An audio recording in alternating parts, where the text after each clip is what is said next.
Bom dia, boa tarde, boa noite a todo mundo que está ouvindo a gente. Eu sou o Alan, da Matemática 022, integrante do PET. Eu sou o Matthew, 023, integrante do PET. E a gente está aqui hoje para fazer uma entrevista, um bate-papo, na real, né, com o professor Pedro Malaguti. Olá, pessoal. Bom dia, boa tarde, boa noite. Então, ele já me disse o meu nome, eu sou o Pedro Malaguti. Eu trabalho na Federal, no ano que vem vamos fazer 50 anos que eu estou aqui na universidade. Me orgulha muito, porque eu fui aluno aqui, ajudei a montar os cursos todos de licenciatura, bacharelado, mestrado e doutorado em matemática. Continuo aqui até hoje, ainda com vontade de continuar mais um bom tempo, e até que eu puder eu fico aqui. Uma lenda, né, professor? Hã? É uma lenda já do departamento. Ah, obrigado. Bom, professor, a primeira pergunta que eu queria fazer, né, é que pelos corredores, né, pelas paredes, a gente sempre ouve, quem que é o Malaguti, o que o Malaguti faz? Só que a gente queria saber quem que é o Pedro. Da onde surgiu essa paixão pela matemática, esse interesse? Por que cursar matemática? Por que aqui em São Carlos? Tá certo. Bom, vamos voltar lá na minha infância, tá certo? Sempre tive facilidade com matemática, apesar de não gostar de certas coisas que eu achava enfadonha. Tipo assim, decorar tabuada. Eu nunca gostei desse negócio de ficar decorando tabuada, não. Mas gostava de matemática e resolver problemas. Mas não tinha a mínima noção do que eu ia fazer na vida. Na adolescência, você consegue ter mais clareza das coisas. O seu raciocínio lógico formal começa a ficar mais claro. Aí você, então, começa a entender, né, o que você veio fazer no mundo, para que você quer, qual é a sua tendência. E tive a felicidade de ter um professor de matemática muito bom. E era um professor substituto, ele só me deu aula por uns 6 meses, era um engenheiro. E estava bem na época em que a geometria fica abstrata, quando você aprende teorema de Tales, teorema de Pitágoras, né? Quando você aprende pela primeira vez o que é uma demonstração. E ele fez a demonstração na lousa e aquilo me encantou muito, eu vi uma beleza naquilo uma beleza assim como seria uma poesia bonita, sabe? Quando você vê um quadro, uma música que você gosta muito, eu vi naquilo uma beleza. Conversei com ele e eu entendi o que ele fez. Ele fazia os desenhos aqui, tinha uma explicação aqui do que ele estava fazendo da demonstração do lado. Então isso me deu uma boa paixão. Além disso, a convivência com, com a família, com primos, com tios, que gostam de fazer pequenos desafios de matemática recreativa também é fundamental. Não sei se você lembra quando você era pequeno. Pensa no número, aí multiplica ele por 2, soma 3. De repente você fala, você pensou no número 5. Como é que o cara fez isso, te enganou? Ou seja, a matemática tem essa coisa também de você ver um resultado e, surpreendentemente, tentar descobrir qual é o caminho que foi trilhado para chegar naquele resultado. Bom, então essa paixão assim foi assim em vários momentos da minha vida, pegando gosto pela matemática. Eu ia bem na escola, gostava mesmo de matemática. Quando eu resolvi fazer cursinho para entrar na universidade, eu fiquei muito indeciso entre fazer biologia ou matemática. Na minha época tinha 3 grandes centrais assim de vestibular, né? Chama CECEM, CECE e Mapofei. Eram tipo o Enem daquela época lá. Se você gostasse de humanas, você faria o CECE. Eu gostava de medicina, de biologia, o CECE. E gostasse de engenharia, matemática, física, era o Mapofei. No dia que eu fui entregar no banco o pagamento da inscrição, mesmo assim eu fiquei com dúvida. Falei, será que eu faço biologia ou faço matemática? Aí de última hora eu falei, não, vou fazer matemática. Aí coloquei. Aí tinham muitas universidades em que tinha curso de matemática, era um exame centralizado. Algumas do estado de São Paulo e algumas até do sul de Minas Gerais faziam parte do Mapofei. Bom, aí eu prestei a prova, fiquei esperando o resultado e a opção que eu consegui entrar foi a Federal de São Carlos. Aí peguei a minha malinha, eu sou da região de Campinas, ali Americana, né? Peguei a minha malinha, vim para cá para arranjar um local para ficar, uma pensão, uma república, e conversar como é que é o curso de matemática. Eu vim aqui, a universidade era muito jovem ainda, a nossa federal é de 70, né? Os primeiros cursos começaram em 70, 71, tá? Eu entrei em 76. Só tinha as engenharias, né? Eram 3 cursos iniciais, engenharia de materiais, acho que tecnologia, educacional e o curso de ecologia, já tinha biologia e ecologia. Aí em 76 foi criado o curso de matemática, física, química, aí houve uma diversificação, né? Foi aí que eu entrei. E aí bom, comecei a estudar matemática no primeiro ano, achei muito estranho a matemática daqui, porque não era a matemática que eu achava que eu sabia lá do colégio, né, do ensino médio, eu achava estranho. Mas gostei de fazer cálculo, gostei de geometria analítica. Me lembro de passar assim sábado à tarde inteirinha estudando, e os meus amigos falavam, vamos sair para, né, vamos dar, poxa vida, me deixa em paz aqui, tá tão gostoso eu estudar isso aqui, entender o que está acontecendo. Eu fui indo. No segundo ano, no segundo semestre já consegui monitoria, já fui monitor de cálculo 1. No segundo ano eu consegui uma bolsa da FAPESP. Isso foi um divisor de águas, porque a FAPESP me acompanhou durante o segundo, terceiro e quarto anos e me deu bolsa para mestrado durante mais 3 anos depois ainda. Então foi um investimento a longo prazo que senão eu não poderia continuar estudando. Assim que eu terminei, eu estava terminando o mestrado, abri um concurso aqui no departamento, eu fiz mestrado na USP, aqui de São Carlos. Mas abri uma vaga aqui de um professor que tinha se mudado, eu entrei no lugar dele, né, como auxiliar de ensino. Aí terminei o mestrado e aí comecei a ser professor. Aí depois me engajei para fazer doutorado, visitei várias universidades e perto do ano 1995, mais ou menos, eu comecei a me encantar por questões de ensino de matemática, que eu sou da área hard da matemática, certo? Equações diferenciais parciais. Mas também tinha esse pé de tentar fazer algum projeto ligado com o ensino de matemática. Aí começamos a fazer curso de formação de professores, em geral aos sábados aqui. Né? E aí fizemos até culminar nos nossos 2 mestrados para profissionais que a gente tem até hoje para professores. Então agora estou sempre envolvido com questões ligadas com o ensino.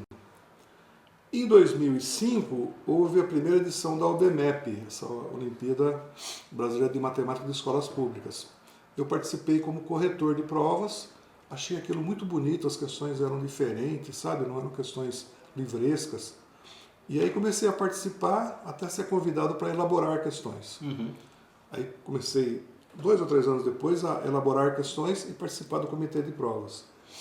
Atualmente eu sou o coordenador nacional do comitê de provas. Então, quer dizer, a pessoa que organiza as provas, que dispara os processos de correção, que faz as soluções às pautas de correção. Isso é um trabalho bastante pesado. Eu tinha o cabelo pretinho antes de começar a fazer isso. Né? Por quê? Primeiro, ele é feito no Rio de Janeiro, na central é o INPA no Rio de Janeiro, Instituto de Matemática Pura e Aplicada do Rio de Janeiro. Então, é distante de São Carlos. Mas isso não é o problema. O problema é que tem muitas provas. A OBMEP atualmente tem desde o segundo ano do ensino fundamental até o último do ensino médio. Então, tem provas mirins 1 e 2, tem os níveis 1, 2 e 3, e tem 2 fases por ano. Então a quantidade de questões e provas é muito grande. E as questões não são parecidas de uma prova para outra, não são repetitivas. A gente prima por fazer questões diferentes, inovadoras, né? E que tem um desafio matemático profundo mesmo, assim, para que os alunos se motivem a gostar de matemática, a fazer matemática. Então, mais ou menos em largas pinceladas, é mais ou menos a minha trajetória até agora. E é muito legal, né, professor? Porque a gente, ouvindo a sua história, a gente consegue fazer um entrelaço muito forte com a nossa realidade, né? Desde pequeno. Porque você pega, por exemplo, você comentou que hoje você é coordenador, né, das provas da OBMEP, você foi convidado há muito tempo atrás a começar a corrigir as provas. E na nossa realidade é uma parada que está desde o começo da escola, né? Pelo menos no meu caso particular. Eu comecei a participar das Olimpíadas de Matemática lá por volta do 8º ano, então eu participei do 8º, 9º, 1º, 2º, 3º. E a gente não imaginava, pelo menos eu, quando eu entrei na UFSCar, eu não imaginava que eu ia poder um dia estar conversando com um professor que idealiza as provas que eu fiz lá atrás, né? Então isso é uma parada muito bacana. Pode até ter corrigido uma prova nossa, a gente não sabe, né? As provas não são identificadas, eu também não sei. Quer dizer, vocês foram vítimas do processo aí, todo, certo? Mas eu acho muito legal isso, porque as provas da OBMEP elas não são criativas mesmo, né? É que tem que entender, nós somos uma equipe de 12, 13 pessoas que elaboram as provas. É como se você fosse jogar xadrez com 12 ou 13 mestres do xadrez. Então, um aluno, imagina um tabuleiro de xadrez, você, um aluno, que tem lá suas preocupações, né, estudantis, né? E do outro lado, para jogar contra você, tem 12 pessoas experientes. Então, quando você faz a prova, ele tem um mérito muito grande, você consegue resolver, e é uma coisa incrível. Em geral, muitos alunos fazem as soluções, melhores do que a gente previu, do que a nossa previsão de solução. Isso é muito comum, a gente fica muito orgulhoso disso, de ver que tem pessoas com talento, quase que musical, assim, tem ouvido absoluto para fazer matemática, sabe? Isso é uma coisa... E ainda mais tem a idade, ou seja, não é porque o sujeito ficou treinando assim como, né, exaustivamente, não é isso não, ele viu um problema, situação nova, se deparou com aquilo e de alguma maneira o cérebro dele se reestruturou para resolver a questão. Isso é muito legal. É que vira e mexe que parece aquelas soluções geniais, né, de questão. Inclusive eu tive a experiência, né, de conversar com o professor Fábio Figueira, né? E ele comentou na disciplina de resolução de problemas que virava e mexia, tinha um aluno que resolvia a questão de maneira completamente adversa do que tinha sido pensado, de um jeito certo, muito mais simples, aí tinha que remodelar toda a correção da prova, tipo, é bem bacana, verdade, bem legal. A gente faz as coisas de modo que essas soluções elas sejam contempladas com a pontuação igual ou maior do que a prevista em pauta, né? A gente tem essa preocupação para ter uma coisa de justiça, né? Tá certo. E como foi esse convite para você passar de uma pessoa que fazia as provas para uma pessoa que coordena a fazer as provas? Então, se você pensar bem, as universidades, em particular as federais, dos departamentos de matemática, não tem muita gente que se preocupa com questões de ensino de matemática, né? Isso, em geral, fica mais vinculado aos departamentos de educação, que fazem um bom trabalho, mas, em geral, nas séries mais iniciais. Nas séries finais, o ensino fundamental 2 e o ensino médio, tem professores nas universidades, em todas elas têm, que cuidam disso, mas são poucos. Então, vamos dizer, o nosso contato é muito estreito. Se você somar todas as pessoas de todas as federais e juntar numa sala, vão dar 200 pessoas, entendeu? A gente encontra isso, a gente sabe que existe devido aos nossos encontros que a Sociedade Brasileira de Matemática faz. Como teve a Bienal ano passado, então todo esse pessoal que tem essa preocupação em ensinar direito matemática, em fazer com que as pessoas aprendam matemática, que seja uma coisa instigante, com jogos, com desafios, com metodologias alternativas, estiveram na Bienal. Então você entra em contato. Em particular, o coordenador antigo da UBMEP, o professor da UFMG, né, o Michel, ele já era meu amigo, então ele me convidou por questões que sabia que a gente trabalhava na mesma linha, na mesma fronteira ali. Foi por isso. Tá? Aproveitando que você tocou no assunto da UBMEP, né, Malaguti? A gente estava conversando lá fora, né, antes da gente entrar em gravação e tudo mais, aquela mãe que mandou uma carta para você, toda espalhafatosa, brava com a questão da prova, isso é uma parada muito louca, né? Isso é muito comum, porque, veja só, a UBMEP não é uma prova avaliativa no sentido tradicional. Quer dizer, ninguém que faz a prova vai ser nem mais merecedor e nem vai ser punido por isso. Se ele vai bem na prova, ele só vai ter coisas boas. Ele vai receber uma bolsa para continuar seus estudos, né, aos sábados na universidade. Ele vai ser reconhecido na escola e no entorno dele vai melhorar o ensino de matemática. Então é nesse sentido que a Olimpíada é um projeto social, não é um projeto puramente pedagógico para você melhorar diretamente em sala de aula. Isso acontece também, como uma consequência indireta, né? Mas é uma coisa que você vai buscar pessoas que têm facilidade com matemática, nem digo talento, porque isso não existe muito. Você não estudar, não pode ter talento nenhum, né? Tem que ter propensão a gostar daquilo e achar beleza quando você resolve um problema. Te dá satisfação, né? Você se inspira. E assim na vida toda. Acho que desde Aristóteles dizia que a gente vive buscando resolver problemas. Se eles tem uma palavra para isso em filosofia que diz que é uma coisa intransponível, quer dizer, uma dificuldade intransponível para o pensador. Quando você encontra uma coisa que você não sabe resolver e, devido a estudos, a esforços, você consegue resolver, aí sim te dá prazer. E isso é uma coisa que a gente está perdendo muito, porque o uso de mídias não te deixa esse tempo de maturação para você pensar no problema o suficiente para você transpor a dificuldade inicial. Você perde o interesse logo e muda de assunto. E não é assim. Às vezes você fica 3 ou 4 dias num probleminha de matemática, mesmo elementar, para tentar resolver. Mas quando você consegue resolver, é muito prazeroso. Entendeu? É isso aqui. É muito legal, né, professor? Tipo, quando a gente volta os olhos para essa parte da educação matemática, de fato, né, do aprender matemática, que é uma parada que, nos últimos 2 anos vem entrando muito em pauta aqui na universidade, né? A gente vem discutindo muito entre os nossos colegas e entre os professores também, que com o avanço das inteligências artificiais e desse mundo cheio de dopamina rápida, né? O Reels que você está sempre jogando para cima, o TikTok que está sempre vídeos curtos de 30, 40 segundos, a gente acabou perdendo esse prazer, né, de fazer as coisas e tudo mais. E eu acho que o senhor é um dos principais responsáveis, principalmente por estar na área da educação matemática, né, de trazer essa ideia de bater o martelo e falar, não, gente, tá tudo bem passar 1, 2, 3 dias resolvendo o mesmo problema, porque não adianta você bater o olho, ficar 20 minutos e falar, não sei, e desistir. Né?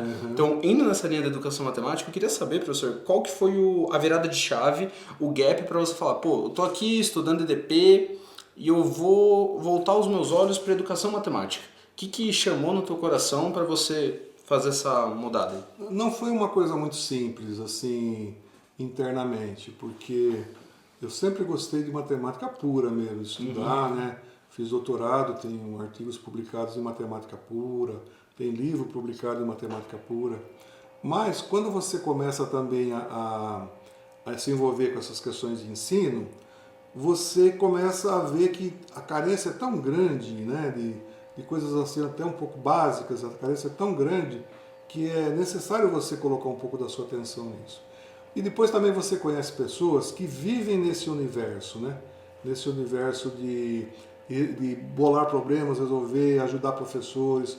Isso te dá também um sentido de prazer. Agora, internamente mesmo, foi uma divisão. Por quê? Bom, financeiramente, você trabalhar com educação não compensa, assim. A coisa, todo mundo sabe. Eu tinha a bolsa de pesquisador, bolsa do CNPq de pesquisador, que é uma bolsa que você, publicando artigos regularmente, você recebe, além do salário, um complemento. É muito bom isso, porque te dá conforto financeiro. Sim. E quando você se envolve com isso é muito raro. Não tem esse auxílio, entendeu? Mas mesmo assim, então, eu resolvi fazer isso e não me arrependo não. Assim, eu gosto mesmo de fazer isso. Coleciono materiais didáticos alternativos, escrevo livros de divulgação científica, participo da UBMEP, gosto de ministrar disciplinas para alunos de matemática, diurno e noturno, sem problema nenhum, gosto de laboratório de ensino, desse universo aí, entendeu? Seria. Eu ia comentar, tipo, dá para se dizer então que você está hoje na educação matemática é mais por amor do que, realmente mais por amor do que financeiro, mas esse ponto, tipo, veio assim, trabalhando, tipo, vou fazer um teste, aconteceu, um professor me chamou para fazer um trabalho com ele, um orientador, alguma coisa e veio, ou foi algo que veio gradativo? Foi um grupo, a gente sempre faz as coisas em grupo. Isso, tinha um professor aqui, já se aposentou, Roberto Paterlini, ele era muito preocupado com isso. E ele precisava de ajuda, ele precisava montar equipes aí para fazer esse tipo de trabalho. E eu falei, não, me disponho a ajudar. A gente teve que aprender a fazer isso. Os primeiros cursos que a gente deu para professores aqui eram cursos tipo álgebra linear, que não tinha quase contato nenhum com a realidade escolar. Hoje em dia a gente faz curso para professores porque eles vão usar isso mesmo em sala de aula diretamente. Assim, a gente entende, de tanto conversar com eles, né, entende quais são as dificuldades dos alunos. Tem os chamados obstáculos epistemológicos, ou seja, são dificuldades que todo ser humano tem em aprender um conceito. Vou dar exemplos, por exemplo, o conceito de números negativos. Ninguém nasce sabendo números negativos.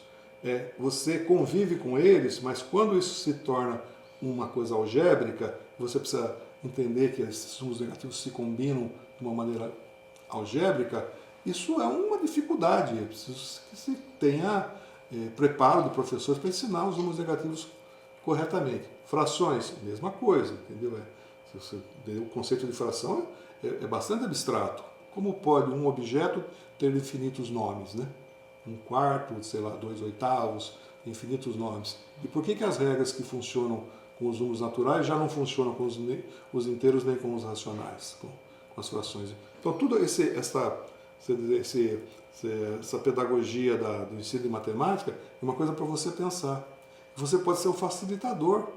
E quando você faz uma aula bem estruturada e o conceito ele emerge logo, isso, né, melhora, né, a aprendizagem de matemática. Então não foi uma coisa assim de um dia que eu decidi, amanhã eu vou começar a fazer, não. Começou cursos aos sábados, a equipes de amigos que trabalhavam com isso. Essas equipes foram ampliando, né, até chegar nesse nível nacional, tá certo? Que trabalhar na UBMEP, por exemplo. E também agora a gente amplia para níveis internacionais. Acho que vai ter, o ano que vem, um encontro luso-brasileiro justamente de educação matemática. Está tendo esses encontros todos. Isso é muito prazeroso. Tem gente que trabalha. Se reconhecer iguais, é bom, né? É bom. Né? E eu acho que toda essa experiência traz um alívio para a gente, né? Porque, voltando no que a gente estava conversando antes de começar a gravação, né? Existe um motivo pelo qual o aluno ele escolheu fazer matemática. Se a gente aplicar uma contrapositiva nisso, existe um motivo pelo qual o aluno não escolheu fazer matemática. Né? E por vezes a gente acaba tendo contato, pelo menos eu que sou da área da educação, né, que faço licenciatura, a gente sempre ouve de alunos no estágio ou de colegas de outros cursos aqui na universidade que o professor de matemática foi muito ruim, que a experiência com a matemática foi muito negativa, foi muito agressiva.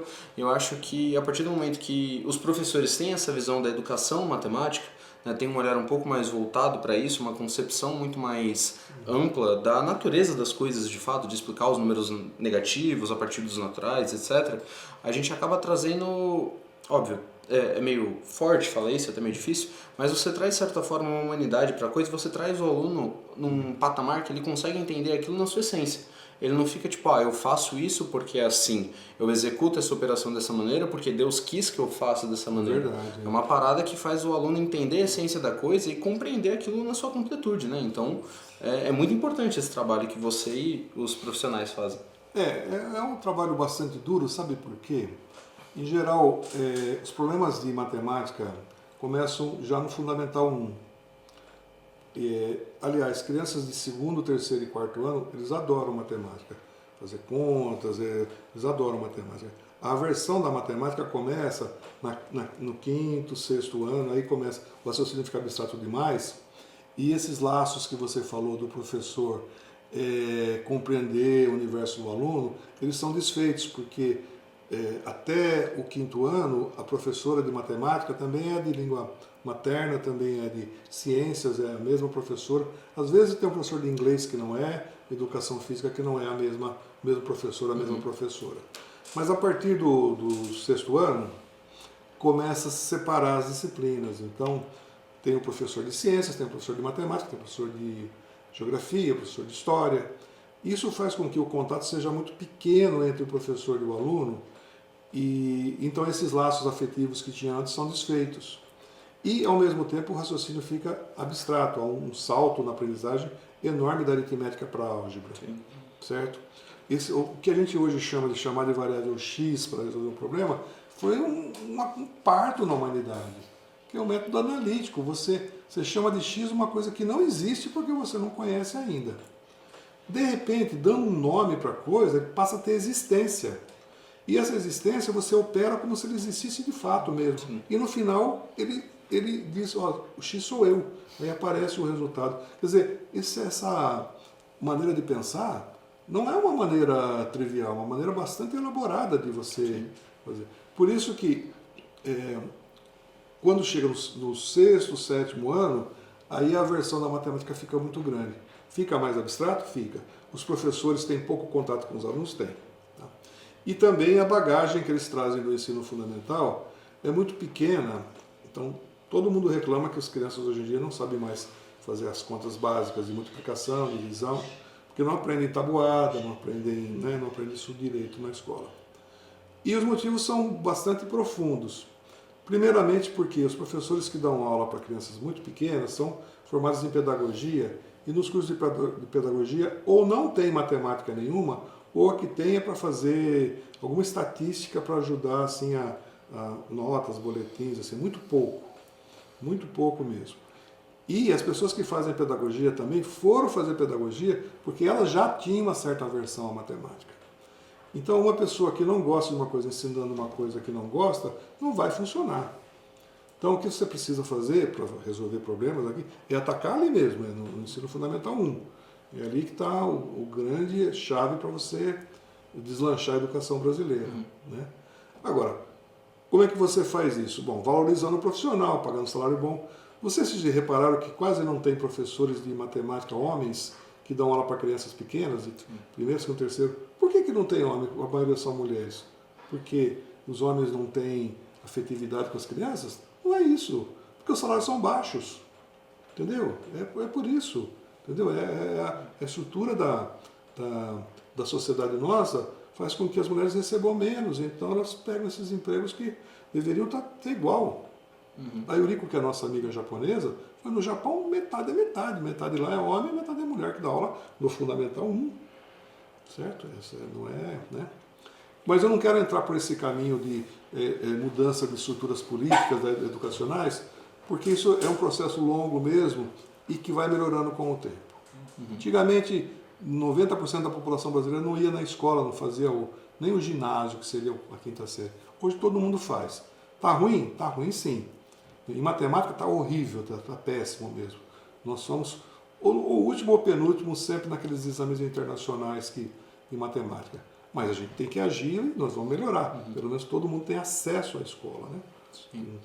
Que é um avanço muito, muito importante, né, professor?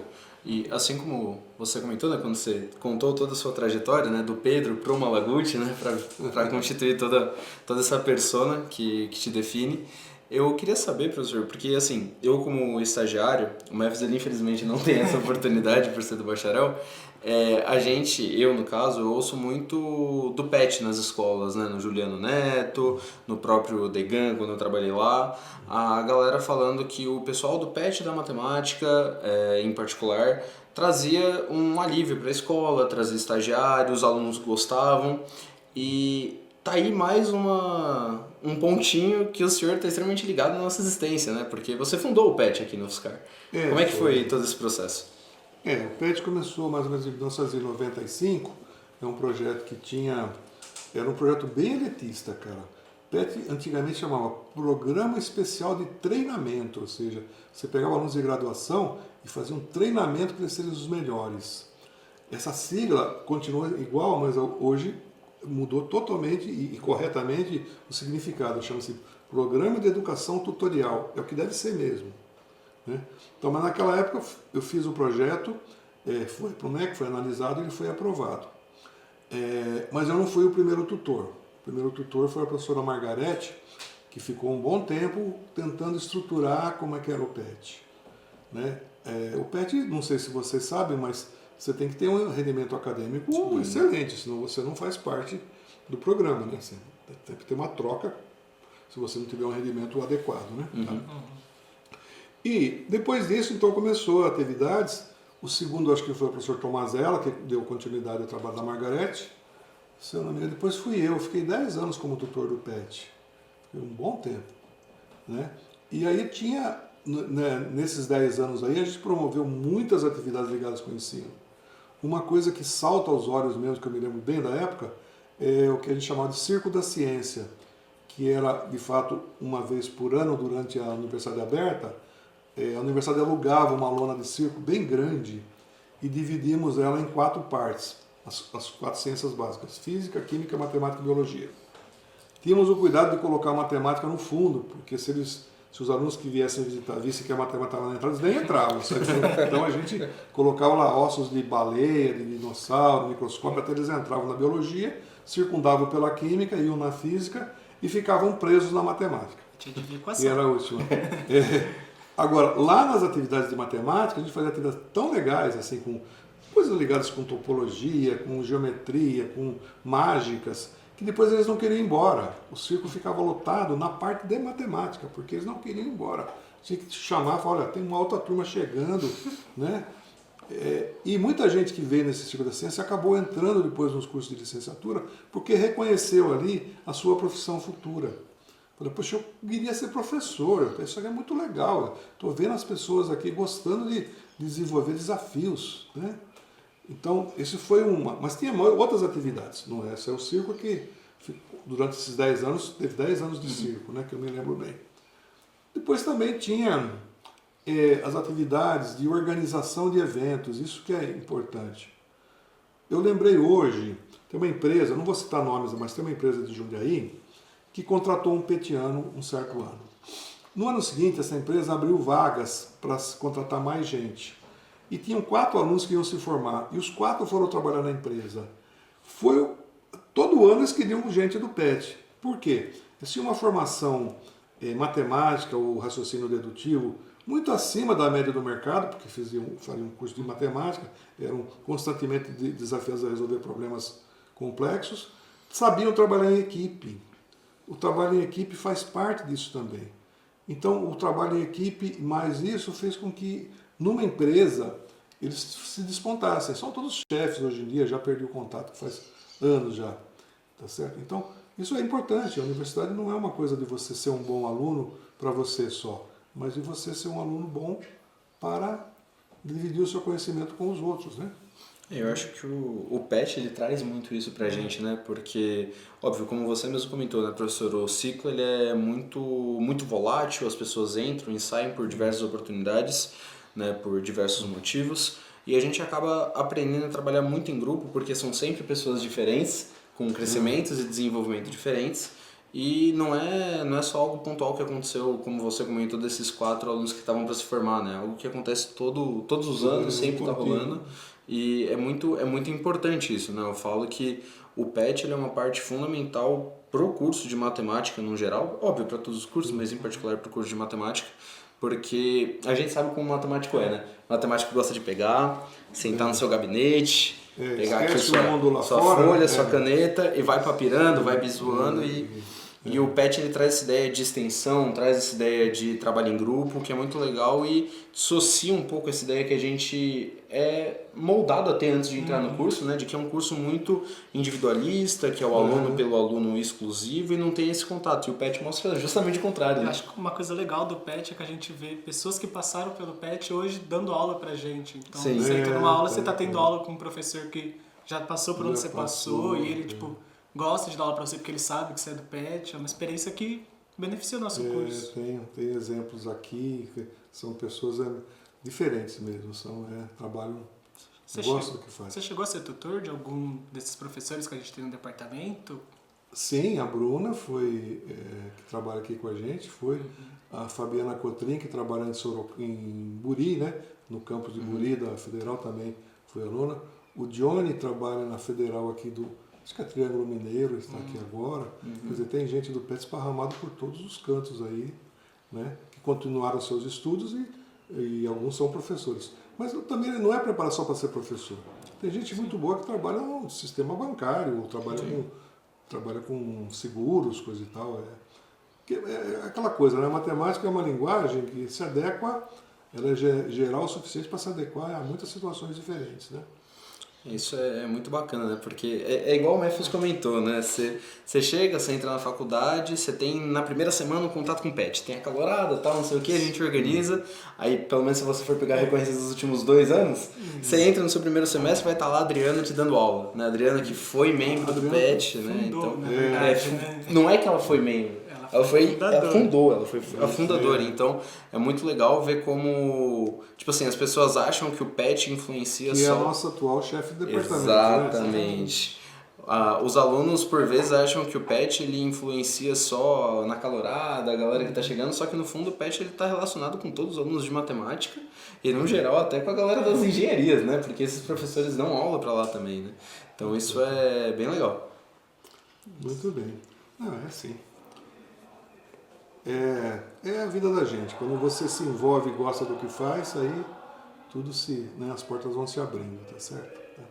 Se a gente estava se preparando para essa entrevista, a gente teve a particularidade de dar uma fuçadinha no seu currículo, alguma coisa. A gente achou uma curiosidade muito boa. Você já participou de 133 eventos acadêmicos pelo seu currículo. Como que é isso, participar de tanta coisa, ser tão presente há tanto tempo?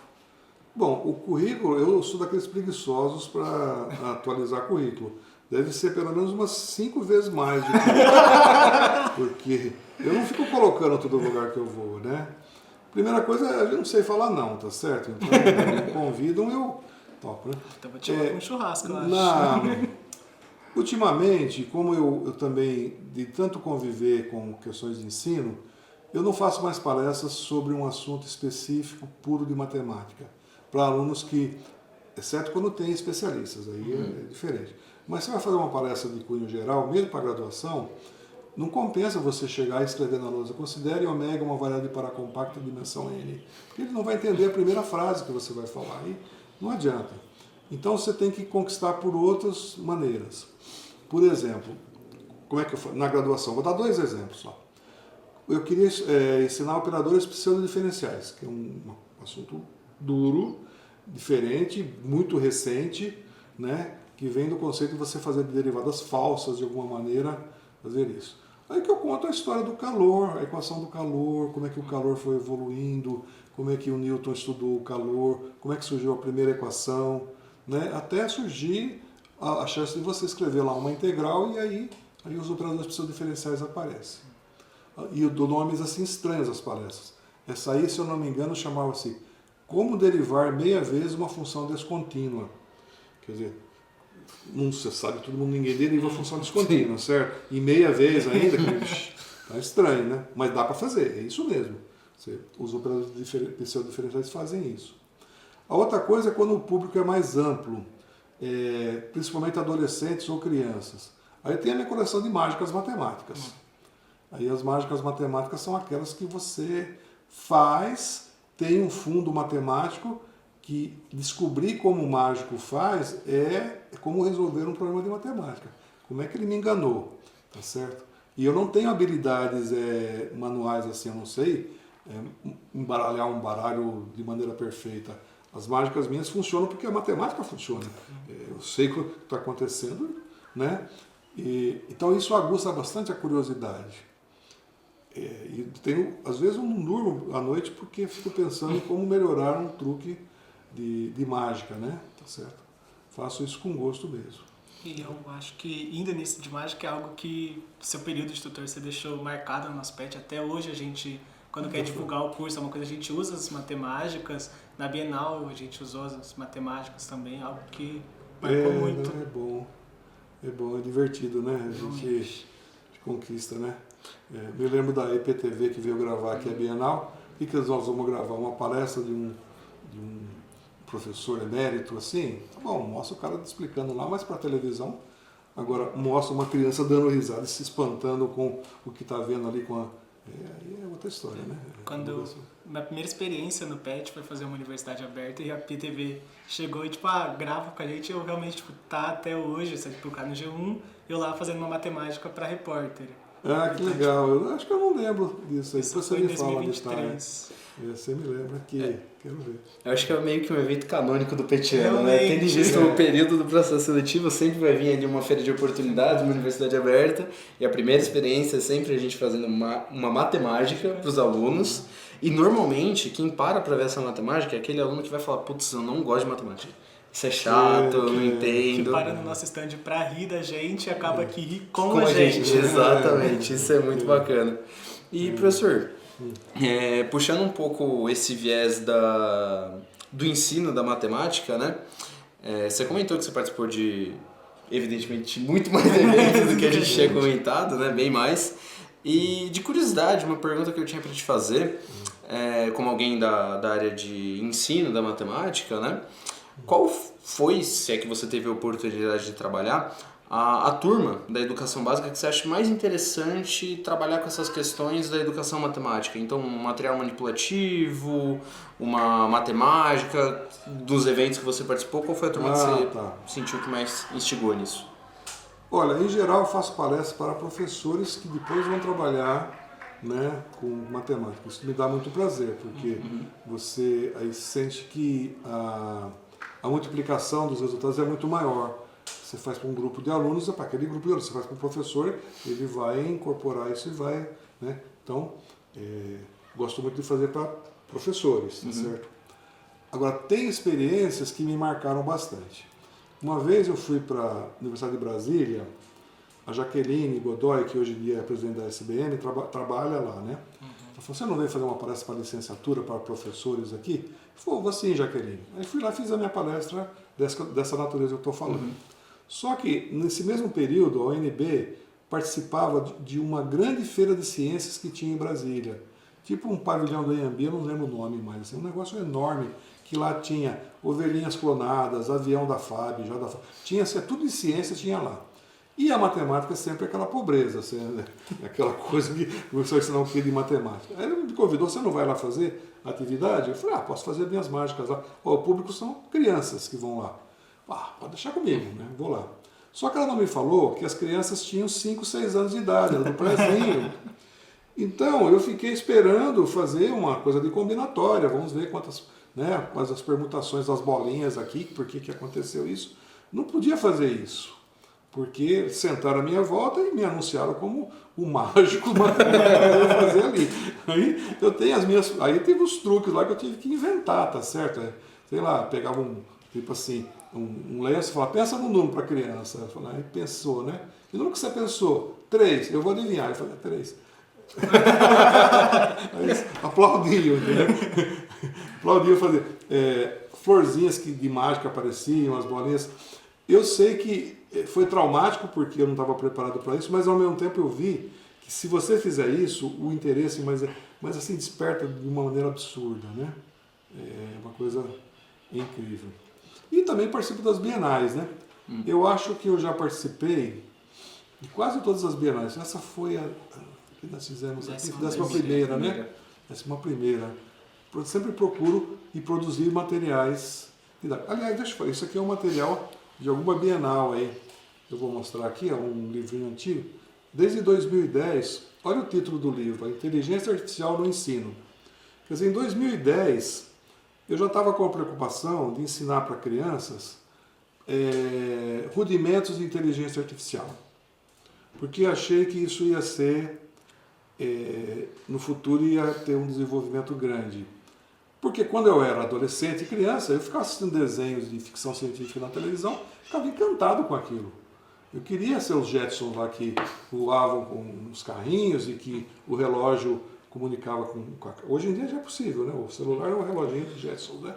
Então esse tipo de coisa tem um encantamento. A tecnologia que produz isso, ela é baseada em ciência, e ciência é baseada em matemática. Então não dá para você achar que desenvolver tecnologia você vai conseguir fazer sem desenvolver ciência básica. Não tem jeito.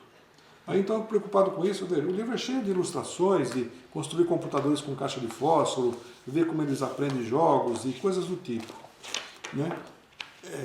E hoje em dia parece que, agora com o desenvolvimento das ferramentas de computação, os algoritmos estão muito mais aprimorados e velozes, a inteligência artificial está até amedrontando, né? Você fala assim, nossa, né, quero fazer alguma coisa, está pronto.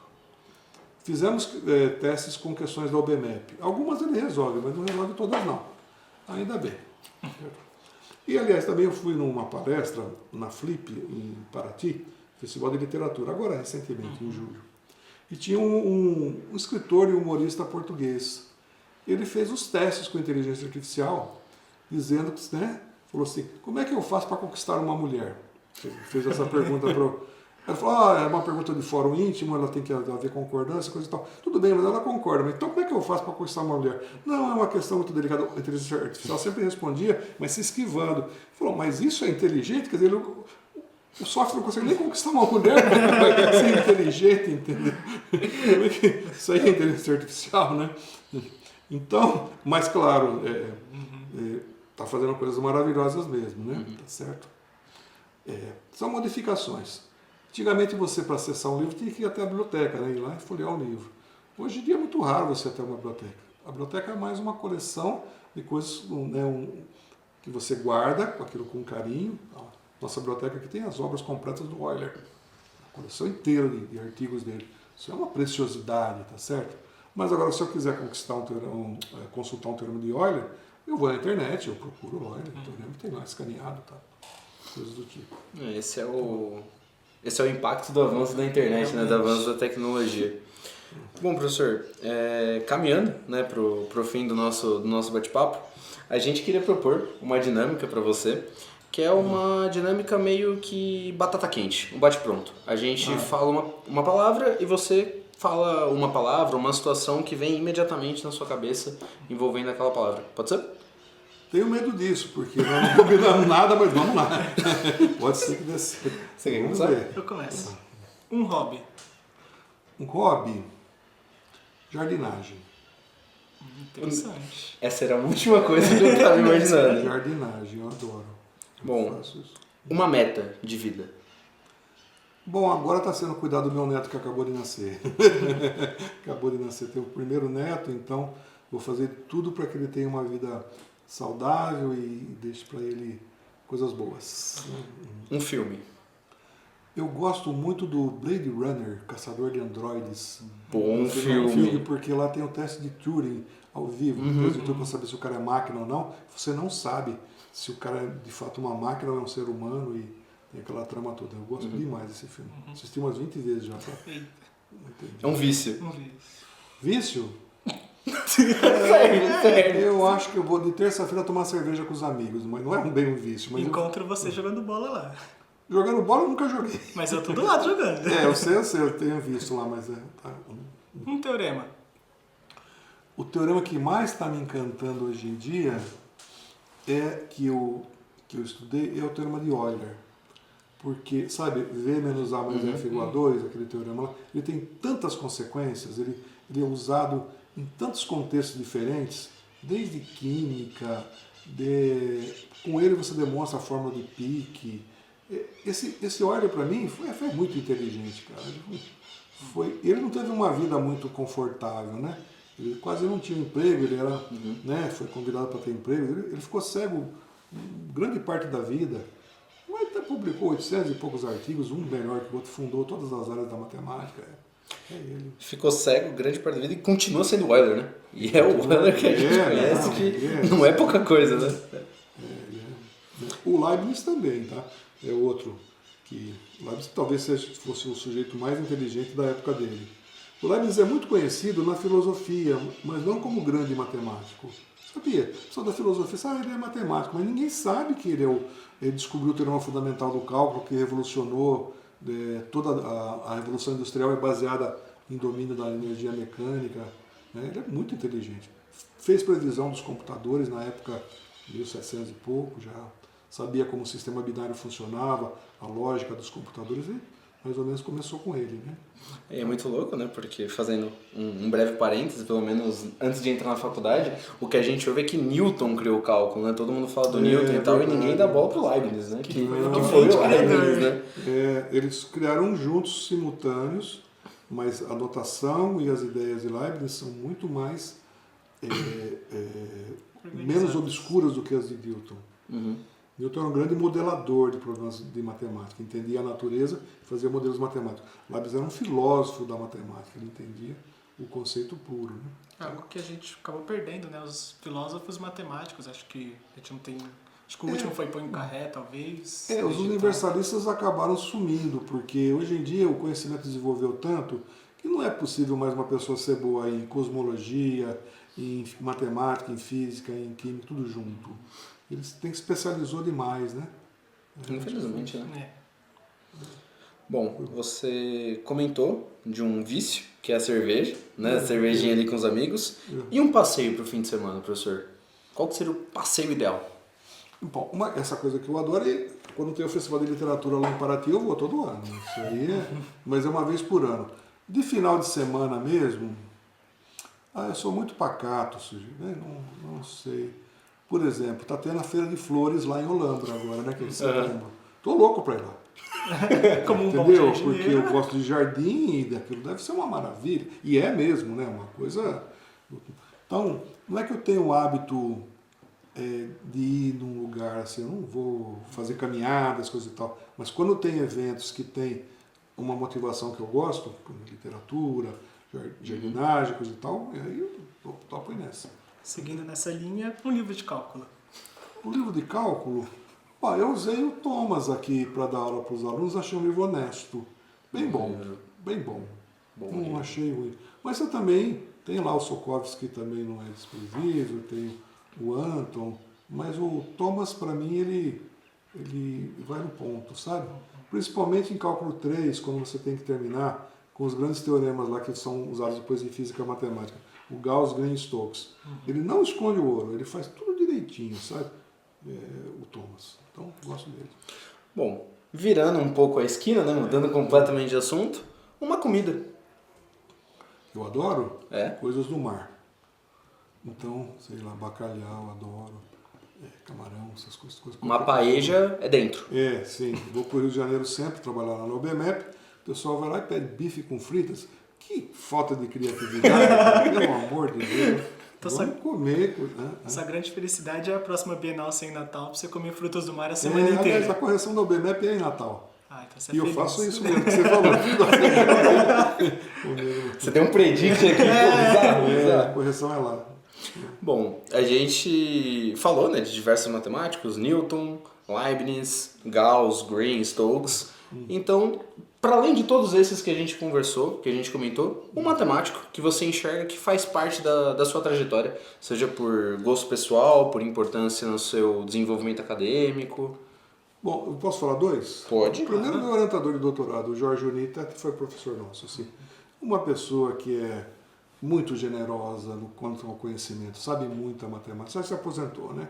Mas que divide o conhecimento com os outros, pela generosidade e pelo tipo de trabalho que ele faz. E o segundo, que eu admiro bastante, é um sujeito que faz parte lá da OBMEP, um dos 12, que é o Paulo César, que escreveu livros dele. Por quê? Porque ele entende como as pessoas funciona a cabeça de um aluno ao resolver um problema de matemática.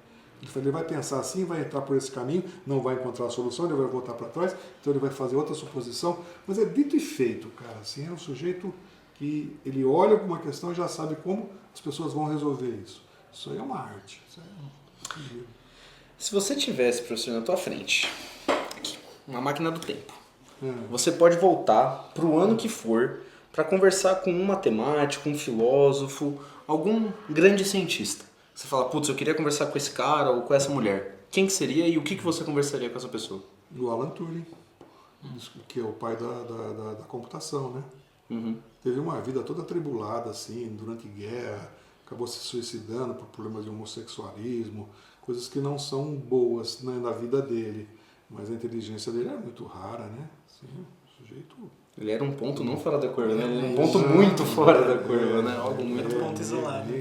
Era um ponto de singularidade. Ele é o Alan Turing. Se ele não tivesse falecido, a inteligência artificial com certeza estava 20 anos já adiantada do que está, né? Porque ele se preocupava com isso. Né? Bom, professor, para finalizar, acho que mais que justo que fundador do nosso grupo, conte uma história do PET. Uma história do PET? Puxa vida. É que tem tantas, cara. Aquela. Puxa vida. História que eu vou contar do PET. Você me pegou agora. Sua favorita? Aquela que mais te marcou, que deu umas boas risadas. Puxa, nós fomos todos juntos para a Bienal lá em Maceió. Fomos para a Bienal em Maceió. Conseguimos juntar um dinheiro fazendo rifa e aquela coisa e conseguimos comprar as passagens, que era comprada de madrugada quando os preços caíam, aquela coisa toda. Mas chegando lá, colocaram o pessoal do PET no alojamento da universidade, que era distante de tudo. Não. E do lado de uma prisão. Que bacana, que legal. Aí,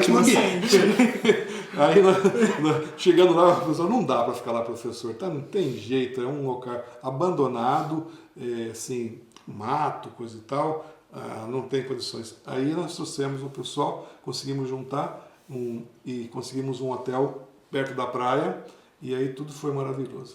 Esse pessoal agradeceu muito de ter feito isso aí. Foi uma tensão, mas que depois foi muito legal. E a Bienal foi muito boa lá. Bom, professor, eu acho que no toda a conversa era mais ou menos essa, né?